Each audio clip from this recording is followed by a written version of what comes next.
Greetings and salutations, friends. My name is, of course, Charles Q. Banks, and I'd like to welcome you to the Daily Bible Commentary. And it's daily no longer because I'm going to be doing a daily video, one video per day, but because I am doing the Whole Bible Plan Own It 365 Whole Bible Plan, which will enable you to read the Bible in 365 days with a Bible reading every day. So I'm going to be basing these videos now off of the daily nature of the Bible passages, and not so much on trying to get one video done per day. Unfortunately, that has not been working for me. So I'm just going to do this whenever I possibly can, which will be, less often. So I apologize to those already who have been trying to follow along daily. But yeah, that won't be the case anymore, just when I'm able to get it out there. So today is going to be the 14th day, but of course every 7 days is the rest day, the Sabbath. So moving on from the 14th to the 15th, and the passages for the 15th are, of course, Genesis 31 and 32, and Job 22. So, starting, of course, as always, with Genesis, Jacob overhears Laban and his sons saying that Jacob was taking all of Laban's previous wealth. Yeah, there's a lot of ill will now between Laban and Jacob, and his sons, by the way. Their enmity with him began because of jealousy, of course. Laban was very jealous of Jacob's wealth and his ability to just basically create wealth. All of his cattle basically birthed double the amount that his cattle were birthing, and for nothing more than the blessing of God. So, just like the Philistines and later the Egyptians, there's always jealousy from other nations towards the people of Israel. And as we know, Jacob is now Israel, or will be Israel. So the Lord says to Jacob, "Return to the land of your fathers and relatives, and I will be with you." I never noticed, but when Jacob or Jake, as I call him sometimes, is explaining the situation to his wives, he recounts that Laban had cheated him, changing his wages 10 times. That's a lot of times to change someone's wages, only giving him the worst of Laban's flocks to deal with. It is also revealed that the way God spoke to him this time was through a dream, which is specific. I'm kind of going through my mind, taking note of all of the times when it's a dream, or when it's an appearance of God, or whether it's a vision, because those are three different things. The appearances of God are physical manifestations, physical and visual manifestations of God coming to earth and speaking to one of the patriarchs.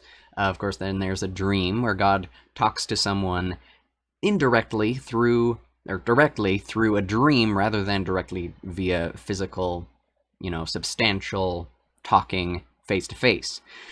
And then there's visions. There are visions in which the person is awake, but they are seeing something that no one else can see. And that hasn't happened very much. It's only happened, I think, twice by this point in the Genesis narrative. So moving on, it's just important to note what is happening with God when he talks to Jacob. We can get an insight into how God deals with men through Genesis, and that's my point here, is to see the nature of God as expressed in the Old Testament. Just on its own, deductive reasoning being used rather than inductive reasoning. I'm using inductive reasoning to find different things from what I know of the scriptures and applying them to Genesis, but in that case, the way that God interacts, I'm just taking it for granted that this is the way that God always interacts with his people, as he does in Genesis. So, and kind of see what happens with that line of logic. So, it is also revealed that Jacob and company leave secretly while Laban is away, and Rachel takes one of Laban's household idols, which is quite interesting to me. It doesn't really say why she does it, but it's basically because she resented Laban for working them so hard, and we can see later in what she says and what Leah says that that is the case. Um, but this is an interesting part because it's the first time in the biblical narrative that idolatry is mentioned by name. Laban has household gods, which is extremely interesting, because, you know, while I was reading this with my friends, they came up with the idea, kind of using that same deductive reasoning rather than inductive, kind of forgetting the rest of history and everything. Seeing that this is the first time that idolatry happens, they were thinking maybe there wasn't idolatry up until this time, and that's a really bad logic, because what we know really contradicts that, and also what we know of this passage itself. The context of this passage and what is said around it really informs us of the idolatrous climate of the area and of the times. So the mention of household gods means that the concept of pantheism and household idols, which, you know, reared its ugly head hundreds and hundreds of thousands of years later, not hundreds of thousands, but just thousands of years later in the Roman and Greco-Roman and Greek Mesopotamian peoples, household idols was the thing to do. It was the popular thing to do. And so this means that household idols, you know, historically, household idols have been seen as a kind of later culmination of people's pagan beliefs from monotheism to pantheism. Many gods, or from one god to many gods. And when you have many gods, you can easily create them to your will. So it probably started with farmers saying, you know, I wish there was a god specifically for me that would take care of my crops. And then the older, you know, more ancient man saying, I wish there was a god of ancient men and who would take care of all my physical needs while I'm dying, basically. And the woman, you know, take care of me in childbirth type thing. And that's kind of a well-developed series of events that leads up to household gods and pantheism. So, idolatry, worshipping someone other than the one true God, has been established by this point because now they're using household gods. Okay? So, this is a type of idol worship which would persist all the way through the height of the Roman Empire, of course, adopted by the Romans, through the Greeks, who adopted it from the Middle Eastern nations around them, and probably from Laban's people. So, the Bible is not... This is something we need to remember. The Bible is not a comprehensive history book telling us about all of the philosophies and poetry and events of the day. It's a very focused narrative on specific things, and meant to tell us a very specific story for a very specific reason and moral to take out of it. So, yeah, we can trust the Bible to give us historically accurate info, especially when it tells us, you know, specifically, quote, in such and such a time, or this king did this, or this people group went here. Those are all very accurate and are being found to be accurate by historians and archaeologists at the same time. So, yeah, we can really trust it in that sense, but not to give us an entire history of idolatry or pantheism. That's not what this story is about. It's about God and his people. So, you know, the first time that the Bible mentions something doesn't mean that it's the first time that it ever happened. If the Bible says this is the first time that it ever happened, then yeah, we can trust that that's true. But if that's the first time that's been in the Bible, that definitely doesn't mean that it's the first time that it ever happened.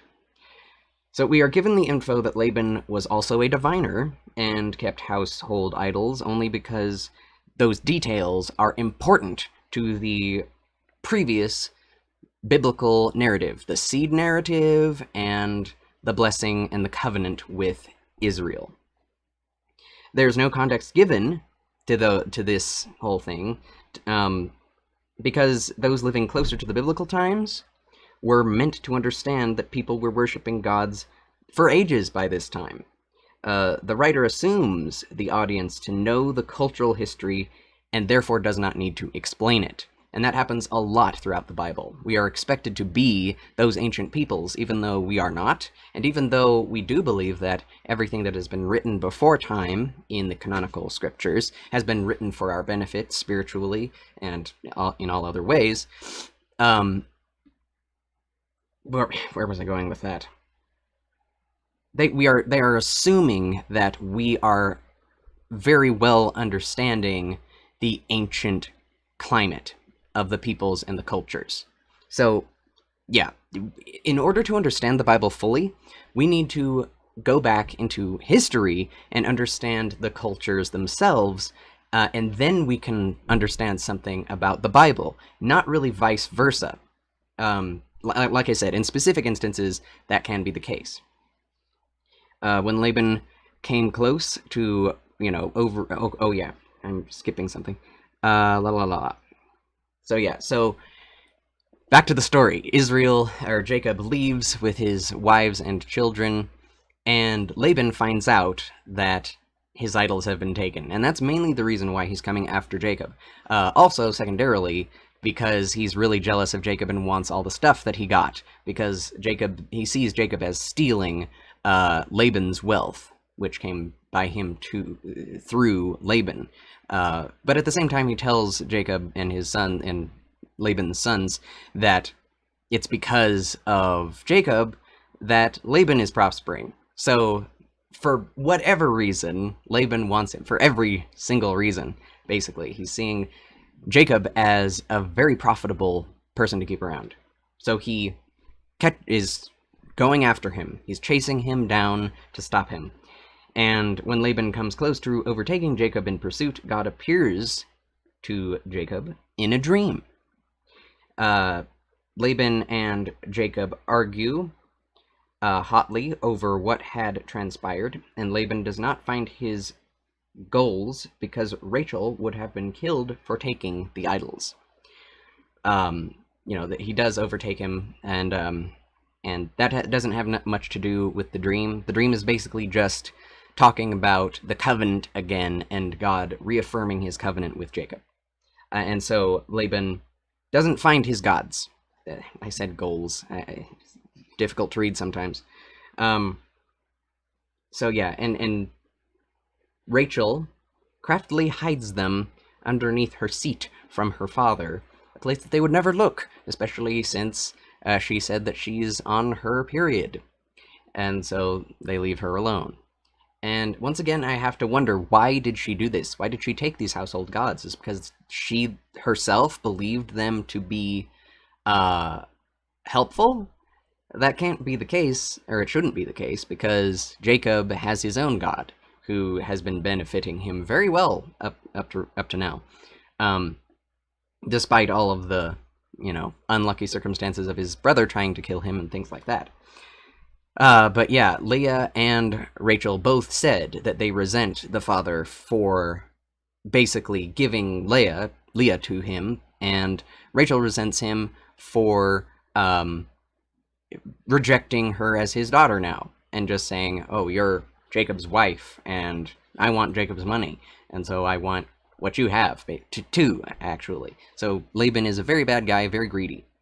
But they meet, Laban and Jacob, and they choose to ally themselves with each other rather than to fight, and they set up a pillar and a stone pile large enough to be visible through the ages by both parties, and they both swear that they will never pass by that landmark to do each other harm.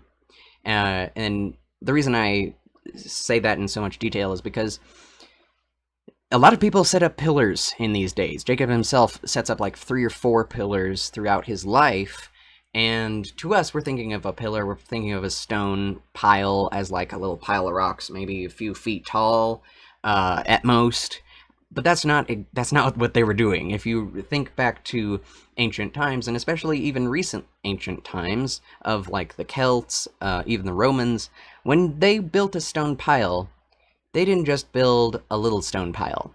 They built a mound, a giant hill of stones, which would then be overgrown by the heath and the greenery and grass that might or may not grow over it, or the sand in case of the desert climate. So these are landmarks, okay? These are not just little piles of stone. If they're going to be passing by these things to remind themselves of the Alliance, then it has to be big enough to pass as a landmark that can be seen from a faraway place, as well as a thing that can be sustained throughout the years. So this was a massive undertaking to create these pillars and this stone pile. The same thing with when Jacob anoints the pillar that he sets up at Bethel to celebrate God's presence there and the Jacob's Ladder dream. That pillar was probably huge. It was probably the biggest stone he could possibly find that went straight up, so that it could be remembered, and that it could be this place where he could go and rest and remember his dealings with God, and the fact that he saw God at the top of the ladder. So, so they decide to do no harm to each other. Jacob then makes a burnt sacrifice on a mountain, which is very interesting, very, very interesting, considering the protological mountain that may or may not have had sacrifices on it as well.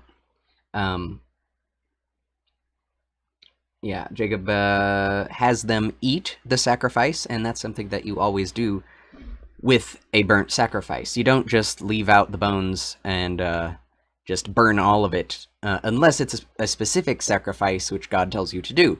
In those days, however, it was understood by all peoples that you make a sacrifice, even if it's just to create a pact between two people, and you would both partake of that sacrifice to kind of, shake the hand, so to speak, and agree to the agreement. So chapter 32 opens with Jacob running into a bunch of angels and names the place where he saw them Mahanaim, or two companies, for he said, quote, "This is God's camp." This little chapter introduction took me by surprise. It was like a slap in the face, because it doesn't, he's just met Laban, they met and set up the pillars, and he's leaving, and then he sees hundreds of angels, which is indicated by the companies that he speaks of, which could, it could talk about Laban's company and his own company, but it relates the presence of the angels and Jacob seeing them as being the reason for him naming the place. So he must have seen either one company of angels or two companies of angels, and the second company referring either to himself or the second company. So, and a company is the word that's used, at least in my version, that refers to a company or an army of soldiers, a company of soldiers, and which is very interesting. Why would there be hundreds, companies of soldiers? And it may not have been hundreds, but that's implied by company. And so, why would there be two companies of angels, soldiers, armed angels there? I don't know, and it doesn't say why. It doesn't tell us. It doesn't tell us hardly anything about these angels, just that they met, and Jacob named the area after them. It's very interesting. I am very intrigued, and it also shows that angels can be seen by the naked eye, just at different times. They reveal themselves to us. It's not necessarily the fact that they're just some spiritual thing that no one can ever see. They are really there. They can interact with the physical world, and they just turn invisible from time to time, and show up from time to time. They're mostly visible most of the time. Invisible, I mean. They're mostly invisible. So anyway, so Jacob sends messengers to tell Esau of his returning home, and they return informing him that Esau was coming with an army of 400 to meet him. Yikes. He prays in desperation to God to save him, and calls upon the covenant and prophecies that have been given to him, that he would become a great nation, that God would spare him. He says, "With my staff alone have I crossed this Jordan, and I have returned as two companies, or as not as companies, as two groups, which refers to him splitting up his main group from his secondary group of people, of wives and children and servants, in order that if Esau should catch up to them, he would only kill some of them instead of all of them, which is a very keen strategic thing to do. And so what he's saying here is that he came with only his staff. Basically, he was dirt poor when he crossed the river, and he's returning rich, which is a sign of God's blessing upon him. And the humility of that prayer is just wonderful if you go and read it. So, go read it. So he then makes a present of 5 droves of livestock to Esau. And 1 drove is pretty large, very large, in fact. But 5 droves? That's tons! And he had some left over for himself, which shows just how rich and wealthy this guy is. And that's not a point to be made like, we Christians should be rich and famous. I'm not saying that at all. I'm saying that he was at this time. The blessing of Abraham was upon him in full strength. And that's my point. I'll get into theology of, Christian, how wealthy should Christians be, and what is humility to a wealthy Christian, later on in the Bible. But let me just continue. This is going to be a long video. So, yeah. So he gives 5 droves of livestock to Esau, spacing them out so that Esau may be appeased by these presents by the time that Esau reaches Jacob, which is very smart. Again, very, very good strategery. That night, a man wrestled with Jacob till daybreak. Once again, a random slap in the face by the supernatural world. This is God, and that's generally who this is said to be throughout the scriptures, and it's just kind of all of a sudden, Jacob goes off by himself, and that night he wrestles with a man. Where did he come from? Where did he go? Cotton-eyed Joe. So that man happens to be the incarnate physical appearance of God to man in the flesh. Apparently, Jake knew this man had authority, so he says he wouldn't let go without a blessing. Don't know where he's getting that either. Does it have something to do with ancient culture, that if you see someone who is larger than you, or is more powerful than you, or older than you, that you seek a blessing from them? Yeah, maybe that's it, but why would they be wrestling, for gosh sakes? Like, why? That's the question that continually comes into my brain. So he says, So anyway, he says that God says that he will rename Jacob as Israel because he wrestled with God and man and prevailed.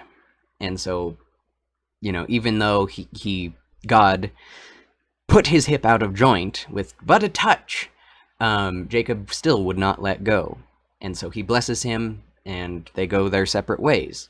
And the interesting thing about this interaction is that Jacob actually asks, "Who are you?" Which means, obviously, that he didn't know who he was. He didn't know he was dealing with God, but he was still wrestling him for a blessing. I don't understand this part at all. There's so much contained within these implications, but so much is left over for us to just speculate on. But it also does have something to do with God's character. Like, why would he do this? The only thing I can think of is that this is just a good example of the type of God that we serve. This is the type of God who might just come and wrestle you physically. Someone who's doing something according to God's will or against his will, he is the type of God to come and wrestle you until you either receive his blessing or he wins. I don't know what would have happened if Jacob would have let go. He wouldn't have gotten his blessing, I suppose, and wouldn't have been renamed as Israel. So yeah, there's a lot more to that I can't really go into because I really don't know what's going on here. But there are lots of pastors and people that have speculated on this verse and talked of it from spiritual perspective as to what you should be doing and your relationship to God. You should persevere in prayer, I think, is the most important spiritual application to your own life that this passage talks about. That God isn't someone who just decides something is like, nope, never, go your way, you little peasant. He's not like that. Even if you are going out of your way to anger God, as some think Jacob was, he usurped his family, and he did it in a very dubious fashion. He lied to his father, and he took advantage of his brother. And, that's not a good thing to do, but given the circumstances, God blessed him. So, there you go. But it was also because of Jacob's very his determination that God blessed him in the end. Not because he lied and cheated and stole, but because he really relied on God and was really humble, as I said in that previous prayer, and was determined to continue in prayer to God for his blessing. And that's what we are to do. And that's pretty obvious from this. But that's mainly what people say, and that's mainly what I think is to be gotten from this passage in a spiritual sense. I have no idea what further is to be gotten from that. God does that sometimes, I guess. So, let's move on to Job 22. So, Eliphaz comes to Job and also accuses him, and he says, quote, "Is not your wickedness great, and your iniquities without end? You've stripped men naked and withheld food and water to the weary. But the earth belongs to the mighty man and the honorable. You've sent widows away empty. Therefore snares surround you and dread terrifies you." So he's basically saying it's because of your wealth that all this is happening to you. And that your wealth has caused you to err. And in getting your wealth, you have stripped the clothes off of others. You have not given to the poor. You've kept it for yourself. He tells him to separate himself from all evil, to repent, and to get rid of all of his riches. Then the Almighty will be his gold, will hear his cry and save him. That's his point, is get rid of your riches, which you've gotten through ill-gotten gains, and God will then bless you. This is little more, if you think about it, than just wealth shaming, shaming the rich. Basically saying that since he was wealthy, he was therefore withholding that from others, and that God only honors those who live modestly and humbly and poor. This philosophy is kin both to medieval monasticism, which of course is now known to be kind of a bad thing. There's lots of stigma to it. No pun intended, like stigmata. Anyway, same root. But, which that monasticism said that if we are to be close to God, we must not own anything material in any way, no possessions at all, and we should give it all to God and to the poor, and just, experience communion with God alone in our lives, which says that everyone must spread. And then there's communism. Okay, that also shares that same mentality, that the wealthy should spread around their own wealth, and the poor should receive enough to no longer be poor. If everyone is middle class, then everyone is basically happy and contented, and there are no poor people. Which, doesn't always work out. All of these things, while they seem compassionate, really misunderstand the calling of God. The wealthy have always been able to give more to the poor than the common people. But it is the intent of the heart of God to judge the intents of men. Not really like whether you're wealthy or whether you're poor. God doesn't choose to favor a poor person over a wealthy person, nor does he choose to favor a wealthy person over a poor person. He is alike to all people. There is the grace that abounds more and more to all mankind, and it's universal grace that he gives to all. So we need to remember that especially when reading these books. There is no rule for rich and poor being good or evil in the Bible. One can be wealthy without putting his trust and his heart on his riches, though it may be harder to do so, but it is not automatic that he be rich and evil, or for the poor to be poor and good. And that's basically Eliphaz's entire argument, which, you know, Job has seemingly already countered very well in the rest of his speeches. And next time we will go into Job's response. So I'd like to thank you all for watching. It's been difficult to actually get these videos out because I am moving, and I've been making trips back and forth from Kansas City to Colorado Springs, and I'm moving from the Springs to Kansas City. That's what's happening. So, and I've also been very fatigued. With my chronic fatigue is coming back, and it's awful. So it's very busy, and sorry to all those who are wanting a more daily videos. So anyway, thanks for watching. God bless, and I'll see you in the next one.